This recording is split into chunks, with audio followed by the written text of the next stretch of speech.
नमस्कार, आप देख रहे हैं दूरदर्शन किसान कार्यक्रम गांव किसान में आप सभी का स्वागत है। मैं हूं आपके साथ ज्योत्सना टंडन। गांव किसान एक ऐसा कार्यक्रम है जिसमें हम आपको खेती किसानी और पशुपालन के संबंध में जानकारी देते हैं, साथ ही आपकी मुलाकात करवाते हैं एक ऐसे कामयाब किसान से जो कि आज दूसरे किसानों के लिए मिसाल बन चुके हैं। तो आइए अपने आज के गाँव किसान कार्यक्रम की शुरुआत करते हैं।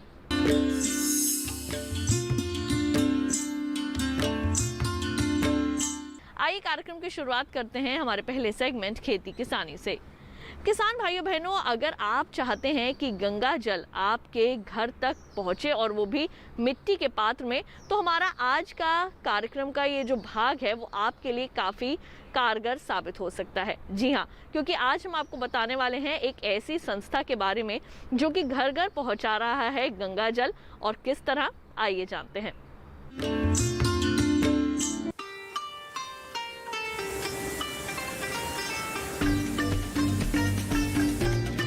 जब बात पवित्रता की होती है तो गंगा जल का जिक्र हमारी जुबान पर होता है।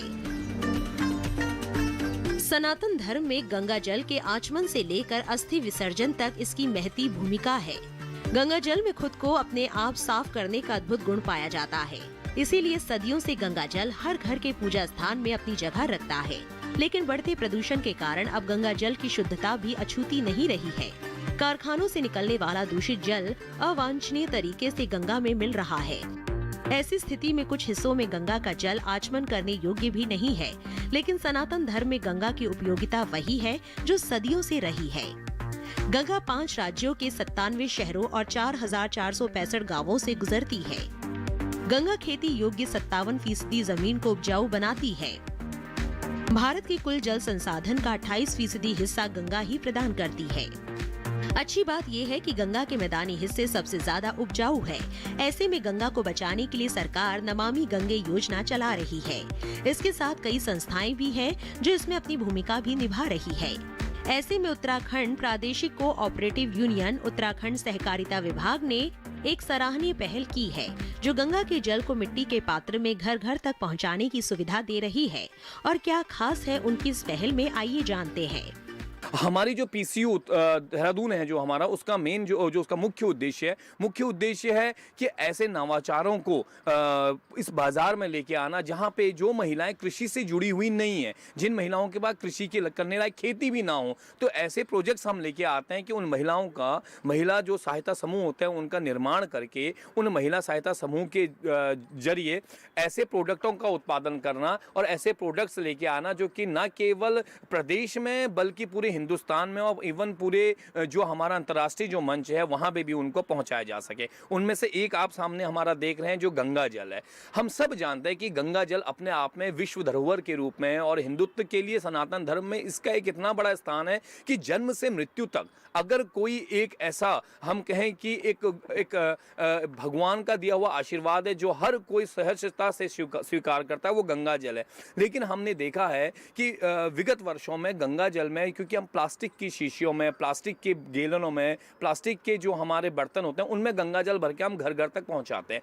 एक तरफ जहां हम कहते हैं कि गंगा माँ गंगा पवित्र पाविनी है और इस समस्त पूरे संसार के दुखों का नाश करती है, तो उत्तराखंड जो हमारी सहकारिता विभाग है उसके द्वारा ये सोचा गया और हमारे जो उच्च अधिकारी हैं पीसीयू के, जो उत्तराखंड प्रादेशिक कोऑपरेटिव यूनियन के जो अधिकारी हैं और जो हमारे पूरा हमसे जुड़े हुए जो सहकार बंधु हैं, उनके द्वारा ये निर्णय लिया गया, एक सोच रखी गई क्यों ना इसके वास्तविक स्वरूप को, माँ गंगा का वास्तविक स्वरूप हम सब जानते हैं कि मिट्टी से उद्गम होता है और पंच तत्वों में एक तत्व भी है, उसी में क्यों ना घर घर तक माँ गंगा को पहुंचाया जाए। तो ब्रह्म मुहूर्त में माँ गंगा को, जो माँ गंगा जहां से बनती है पूरे विश्व में विख्यात होती है, देव प्रयाग का वो पावन स्थान, वो संगम स्थली जहां पे माँ अलकनंदा और माँ भागीरथी का संगम होता है और जहां से माँ गंगा पूरे विश्व में अपने जिसको हम जिस स्वरूप को जानते हैं उस स्वरूप में पूरे विश्व का जन कल्याण करती है। वहां की तपोभूमि से, वहां के संगम से हम इस गंगा जल को महिला सहायता समूह के द्वारा ब्रह्म मुहूर्त में संचित कर जो हमारे तांबे की जो तौलियां होती हैं, जो कलश होते हैं, बड़े बड़े जो हमारे भिगोने होते हैं, उनमें ला के ब्रह्म मुहूर्त में ये माटी के कलश, और ये जो माटी के कलश हैं इसकी दोहरी उपयोगिता है। एक जो मातृशक्ति को रोजगार देना है, दूसरा जो उत्तराखंड की जो कुम्हार इंडस्ट्री है लगभग मृतप्राय हो चुकी है, उनके लिए एक नवजीवन एक हम हमने सहकारिता विभाग के द्वारा और पीसीयू के द्वारा हमने एक कार्य किया है कि उस मृत होती हुई इंडस्ट्री में कुम्हार बंधु ये कलश बनाते हैं और कलश बनाने के बाद ये कलश हमें देते हैं और हमारी पूरी मातृशक्ति के द्वारा इस पूरे प्रोजेक्ट में उन मिट्टी के कलशों में गंगा जल को समाहित करके विश्व जन कल्याण हेतु पूरे विश्व में प्रेषित किया जा रहा है। दो चीजें इससे निकल के आती हैं। पहला, रोजगार, जो कि हमारे माननीय यशस्वी प्रधानमंत्री जी का ये मानना है कि मातृशक्ति का जो उत्थान हो और सहकारिता जो सहभागिता से बनती है उसमें मातृशक्ति को रोजगार देना, दूसरा कुम्हारों को रोजगार देना और तीसरा, कोविड के काल पे हमने देखा है कि कई श्रद्धालु चाहते हुए भी उत्तराखंड की पतित पावन भूमि में, देवभूमि में नहीं आ पाए। तो हमारा प्रयास है कि वो गंगा जल उनके घर तक का बिना किसी, हम कह सकते हैं, हापा धापी के उनके घर तक का पहुंचाया जा सके। तो ये हमारा प्रयास है कि उत्तराखंड की माँ गंगा का जो ये गंगा अमृत है, जो गंगा आप देख सकते हैं गंगा जल है, ये घर घर तक पहुंचाने की हमारी एक कवायद। इस पहल से जहां आसानी से घर घर गंगा जल पहुंच सकेगा, वहीं गंगा को साफ रखने का रास्ता भी तय किया जा सकेगा।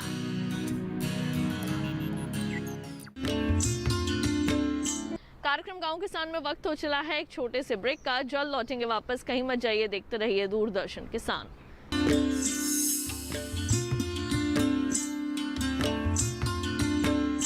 किसानों का नेता रामनाथ यादव जिंदाबाद। किसान का हाथ पत्थर तोड़ता है, मिट्टी से सोना उगाता है।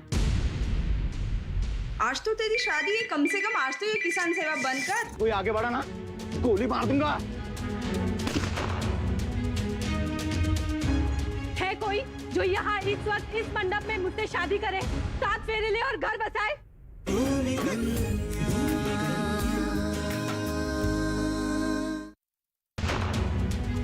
भूमि कन्या, सोमवार से शुक्रवार रात 8 बजे, सिर्फ डीडी किसान पर।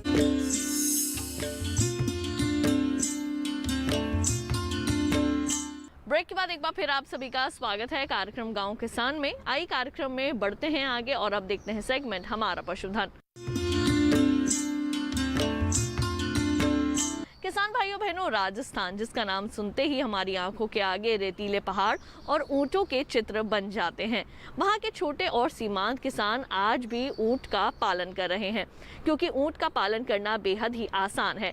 लेकिन अगर आप ऊंट से ज़्यादा आमदनी कमाना चाहते हैं तो निश्चित तौर पर अगर आप उसके दूध का उत्पादन कर उसे बेच सकते हैं तो ज़्यादा अच्छा है। लेकिन अगर आप उसके उत्पाद तैयार कर सकते हैं तो उससे आपकी आमदनी में इजाफा हो सकता है।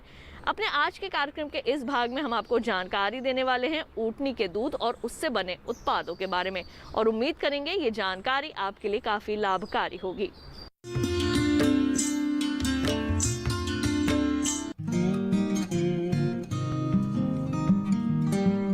राजस्थान में ऊंट का ज्यादातर उपयोग सीमांत या छोटे किसान करते हैं। वो इन ऊंटों की सहायता से खेत में हल जोतने, माल ढोने और परिवहन जैसे कामों में ले रहे हैं। हालांकि इनसे एक और खास फायदा मिल रहा है और वो है दूध का उत्पादन। बदलते समय के साथ इसके दूध और इनसे बने उत्पादों की मांग बढ़ती जा रही है। इसका दूध अन्य पशुओं की तुलना में स्वाद में थोड़ा नमकीन होता है। नए आकलन बताते हैं कि सिर्फ इसके दूध का सही तरह से उत्पादन करके किसान कई गुना आय कमा सकता है, क्योंकि नई शोधों में ऊँटनी के दूध में पाए जाने वाले औषधीय गुणों के कई राज सामने आ रहे हैं, जो वहां रहने वाले पशुपालकों और डेयरी उद्यमियों के मुनाफे के ताले को खोल रहे हैं। आइए अब ये भी जान लेते हैं कि ऊँटनी के दूध में ऐसा क्या है। ऊँटनी के दूध के औषधीय गुण। ऊँट के दूध का पीएच 6.4 से 6.7 होता है। दूध में 87 से 90% तक पानी होता है। इसमें 2.15 से 4.1% तक प्रोटीन पाया जाता है। कैसीन की मात्रा गाय और ऊँट दोनों के दूध में समान होती है। ऊँट के दूध में विटामिन ए काफी पाया जाता है। इसका दूध बैक्टीरिया व वायरस की वृद्धि को रोकता है। कई रोगों के इलाज में अहम भूमिका निभाता है। ऊँटनी का दूध नवजात बच्चों के लिए पूर्ण पोषण देने में सक्षम है। इस तरह से देखा जाए तो ऊँटनी के दूध में पाए जाने वाले गुण उसकी उपयोगिता को बढ़ा देते हैं। हालांकि इसका दूध ज्यादा समय तक नहीं रखा जा सकता है क्योंकि खराब होने की आशंका बनी रहती है। लेकिन नवीन तकनीकों से जहां लंबे समय तक इसके दूध को रखा जा सकता है, वहीं इसका प्रसंस्करण करके आप उससे खाने पीने का काफी सामान बना सकते हैं। बीकानेर स्थित राष्ट्रीय उष्ट्र अनुसंधान केंद्र इस पर सराहनीय काम कर रहा है। यहाँ किसानों को इस बात की ट्रेनिंग दी जाती है कि किस तरह ऊँटनी के दूध का प्रसंस्करण कर उससे कुल्फी, आइसक्रीम, घेवर, चीज, सूखा दूध, सुगंधित सूखा दूध, पेड़ा, दूध का पाउडर आदि बनाया जा सकता है। किसान इस संस्थान से ये तमाम उत्पाद बनाकर सीख कर खुद का काम भी शुरू कर सकते हैं। जानकारों की माने तो सूखा दूध शुगर के मरीजों के लिए काफी फायदेमंद होता है। सूखे दूध को 10 से 15 दिनों तक इस्तेमाल कर सकते हैं। वहीं ऊँटनी के दूध से बने दूध पाउडर को करीब 1 साल तक कमरे के तापमान पर रखा जा सकता है। ऊँटनी के दूध से बनाए गए पेड़ों की शेल्फ लाइफ भी काफी अच्छी होती है। रही बात इस दूध से बने चीज की, तो इसे आजकल के फास्ट फूड में काफी इस्तेमाल किया जाता है। साथ ही इसमें प्रोटीन भी अच्छी मात्रा में होता है। करीब 10 लीटर दूध से 800 ग्राम चीज बनाया जा सकता है। किसान अकेले या समूह बनाकर राष्ट्रीय उष्ट्र अनुसंधान केंद्र में ट्रेनिंग ले सकते हैं। ये ट्रेनिंग 4 से 5 दिनों की होती है और इस प्रशिक्षण के बाद स्वयं का मिल्क पार्लर खोल सकते हैं। ये तो बात हुई दूध उत्पाद की। अब बात आती है दूध उत्पादन को कैसे बढ़ाया जाए, क्योंकि अच्छी नस्ल की ऊँटनी भी प्रतिदिन 10 लीटर से ज्यादा दूध नहीं देती। दूध उत्पादन बढ़ाने के लिए पशुपालक इस प्रकार आहार दे: हरी घास, खरपतवार, झाड़ियाँ और पेड़ों के पत्ते, सूखा चारा जिसमें ज्वार, बाजरा, मक्का, मूंग और मोट का भूसा होता है। दाने रूप में आहार, इसमें बाजरे व जौ का आटा, गुड़, चना, मोट, मूंग, ज्वार, मक्का, गेहूं, तिल और सरसों की खल शामिल है। आइए कार्यक्रम गांव किसान में बढ़ते हैं आगे। एक नजर डाल लेते हैं इस माह के पशुपालक कैलेंडर पर। मच्छर, मक्खी जैसे बाह्य परजीवियों को नियंत्रित करने के लिए जरूरी दवाओं का इस्तेमाल पशु चिकित्सक की सलाह से करें। आने वाले समय में पशुओं में गर्भ संबंधी रोगों की समस्या होने पर तुरंत चिकित्सीय परामर्श लें। यदि दूध उत्पादन में कमी हो रही है तो पशुओं के आहार पर विशेष ध्यान दें। जरूरत होने पर चिकित्सक की सलाह पर पशु के दूध, मूत्र, खून आदि की जांच करवाएं। आने वाले महीनों में पशुओं को पर्याप्त हरा चारा मिलता रहे, इसके लिए ज्वार, मक्का, लोबिया, सोरगम, बाजरा और सूडान जैसे हरे चारे की बुआई करें। पहले बोए गए हरे चारे जैसे बरसीम, जई आदि की सिंचाई 10 से 15 दिन के अंतराल पर करते रहें। हर मौसम में खिलाया जाने वाला चारा जैसे हाइब्रिड नेपियर, गिनी घास इत्यादि की रोपाई पहले से तैयार किए गए खेतों में करें। गर्मी के मौसम में हरे चारे की कमी को पूरा करने के लिए हरे चारे से साइलेज तैयार करें। पशुओं को उनकी शारीरिक स्थिति व आवश्यकता के अनुसार उचित मात्रा में खनिज मिश्रण दें। एक पशु को 30 से 50 ग्राम खनिज लवण प्रतिदिन देना चाहिए। इस मौसम में पशुओं को खुरपका, मुंहपका, एंथ्रेक्स, रेबीज व अन्य रोगों से सुरक्षा देने के लिए टीकाकरण कराएं। गांव किसान कार्यक्रम में वक्त हो चला है एक और छोटे से ब्रेक का। जल्द लौटेंगे वापस और मिलवाएंगे आपको आज के प्रगतिशील किसान से। कहीं मत जाइए, देखते रहिए दूरदर्शन के साथ।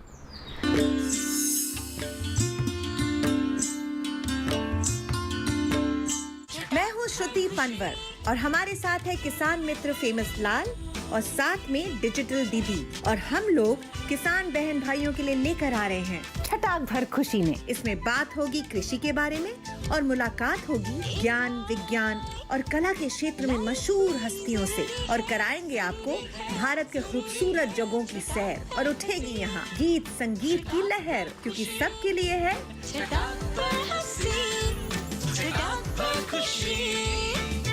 छटाक भर खुशी। देखिए हर शुक्रवार शाम 4:30 बजे से।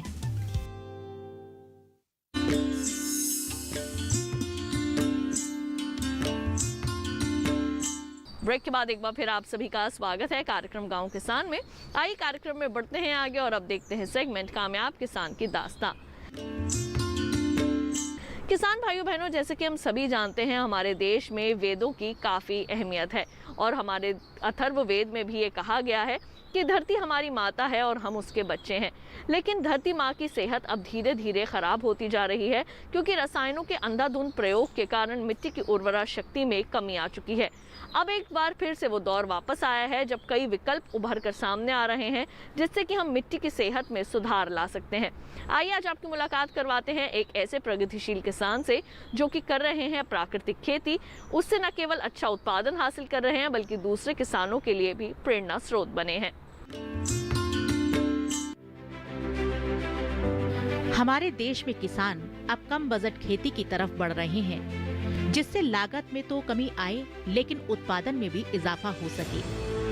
इसके लिए किसान पारंपरिक फसलों की जगह पर आधुनिक कृषि तकनीक को अपना रहे हैं, जिससे किसान कम जोत में अच्छा मुनाफा ले पा रहे हैं। राजस्थान की बात करें तो यहाँ के ज्यादातर किसान नकदी फसलों का चुनाव करते हैं, जिसमें कम पानी में भी बेहतर उत्पादन मिल जाता है।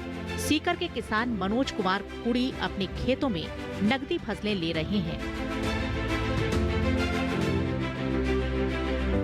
ट्रैक्टर को रफ्तार दे रहे हैं मनोज जी, जो अपनी सूझबूझ से करीब 2.5 हेक्टेयर के खेत में भरपूर अनाज फसलों के साथ साथ सब्जी फसलों का भी उत्पादन ले रहे हैं। इस समय उनके खेतों में प्याज, गेहूं, काला गेहूं, खीरा और खरबूज जैसी फसलें लगी हुई हैं। फसलों को पर्याप्त पानी मिलता रहे, इसके लिए उन्होंने वर्षा जल को संचय कर रखा है। बारिश के पानी का संचयन राजस्थान में किसान की सबसे बड़ी ताकत है। इसके साथ ही कम पानी में अच्छी पैदावार लेने की कला भी यहाँ के किसानों को आती है। मनोज जी अपने खेत में इसके लिए ड्रिप सिंचाई विधि अपनाते हैं। हालांकि पहले मनोज जी पारंपरिक फसलें ही उगाया करते थे, लेकिन कृषि के क्षेत्र में मिली जानकारी और प्रशिक्षण के बाद वो भी नकदी फसलें लगाने लगे। वो बताते हैं कि इससे उनके खेतों और उनकी आर्थिक हालात में काफी सुधार हुआ है। मेरे पास लगभग 2.5 हेक्टेयर ज़मीन है, जिसमें मैंने परंपरागत खेती के साथ में नए नवाचार करने के लिए प्रयास किया है। इसमें हम तरबूज की खेती, हम गेहूं चने के साथ में तरबूज की खेती करते हैं, जिसमें अधिक लाभ मिले, कम पानी की ज़रूरत पड़ती है। तरबूज की खेती में हम ड्रिप लगाकर उसमें हम बोते हैं, जिससे पानी की कम आवश्यकता पड़ती है। और साथ में इसमें मजदूर भी कम ज़रूरत पड़ती है। खरपतवार निकालने के लिए मजदूर नहीं चाहिए, और जो पानी है वो पूरा का पूरा पानी तरबूज में काम में आता है। तो इस प्रकार धीरे धीरे हम इस परंपरागत खेती को छोड़कर नई तकनीक अपनाएं, जिससे कि हमें उत्पादन अधिक मिले, और जो खेती से किसानों का जो मोह भंग हो रहा है उसको हम वापस इसी खेती में जोड़कर अधिक से अधिक लाभ कमाने के ओर प्रेरित करें। इस पानी की अपना एरिया लगभग पानी की कमी है इसमें, और इसको गवर्नमेंट ने भी डार्क जोन घोषित कर रखा है। तो इस कम पानी में अधिक उत्पादन कैसे करें, इसके लिए सभी किसानों से मेरा एक निवेदन है कि वो ऐसी फसलों का चयन करें जो कम पानी में अधिक उत्पादन देने वाली हो और उससे अधिक लाभ मिले। फिर इसके बाद में हम पानी की पूर्ति करने के लिए जैसे फार्म पॉट मेरे पास फार्म पॉट बनाया हुआ है, गवर्नमेंट की योजना थी, उसमें हमने फार्म पॉट बनाया, पास में ही टिन शेड लगा हुआ है। उसका जो पानी है वो हम फार्म पॉट में इकट्ठा करते हैं बरसात के दिनों में, और उसके बाद जैसे हमें पानी की ज़रूरत होती है तो उस फार्म पॉट से उस पानी को हम फसल में काम में लेते हैं। और जो बरसात का पानी होता है वो हमारे ज़मीन में जो पानी है उसमें फ्लोराइड की मात्रा अधिक होती है, और बरसात की पानी में ऐसी नहीं पाई जाती है, और उसमें पोषक तत्व भी अधिक अच्छे होते हैं। तो हमारा जो उत्पादन है वो अधिक अच्छा होता है। तो किसान भाइयों, सबसे मेरा निवेदन है कि आप अधिक से अधिक फार्म पॉट बनवाएं, और जो बरसात का पानी है उसको इकट्ठा करें, और जहाँ पर पानी की कमी है उस पानी में उस जगह उसको उपयोग में लें। और जो भी मेरे जैसे पढ़े लिखे किसान भाई हैं, मैं MA B.Ed हूँ, और मेरे जैसे जो नौजवान हैं, जो हम सभी को गवर्नमेंट जॉब नहीं मिल सकती, तो वो निराश न होकर आप सब भी खेती की ओर आप बढ़ें, और खेती में वो खेती करें जिससे हमें अधिक से अधिक लाभ मिले। नए नवाचार हैं, हमने तरबूज की खेती की है, तरबूज के साथ में अब की बार मैंने ककड़ी लगाई है कि इसमें कितना उत्पादन होगा। मनोज जी ने एक कदम और आगे बढ़ाया है, और उनका ये कदम उन्हें जैविक खेती की ओर ले जा रहा है। मनोज जी के यहाँ देसी गाय पालन भी किया जाता है, जिससे वो जैविक खाद और कीटनाशक तैयार करते हैं। साथ ही जहाँ दूध उत्पादन से अतिरिक्त मुनाफा होता है, वहीं जैविक खाद के उपयोग से लागत में भी कमी आती है। इसके साथ में मैंने भी पशुपालन भी किया है और उद्यान विभाग में जो हमारे उद्यान निदेशक थे भागीर जी संबल, उन्होंने भी कृषि के साथ साथ में पशुपालन के लिए भी हमें प्रेरित किया है और हमें देसी गाय ला रखी हैं, 3-4 गाय हमें जो हॉलिस्टर है वो भी हैं। हम खेती के साथ में पशुपालन करके दूध व्यवसाय भी कर सकते हैं जिससे हमें अधिक उत्पादन मिले। हमें जो देसी गाय है उससे हम जो ये तरबूज की खेती है या जो भी हमारी फसल है उसमें देसी गाय से हम और दवाइयाँ बनाते हैं, जैसे जीवामृत है, निमास्त्र है, ये सब बनाकर हम कीटनाशकों के रूप में उनका उपयोग करते हैं और उनकी हमारी पैसे की बचत भी होती है और उनका साइड इफेक्ट भी नहीं होता है। मनोज जी का ये कदम उन युवाओं के लिए बेहतरीन उदाहरण है जो भविष्य बनाने के लिए शहरों का रुख करते हैं, जबकि खेती में हो रहे नए बदलाव युवाओं को गांव में ही सुरक्षित भविष्य देने में सहायक हैं।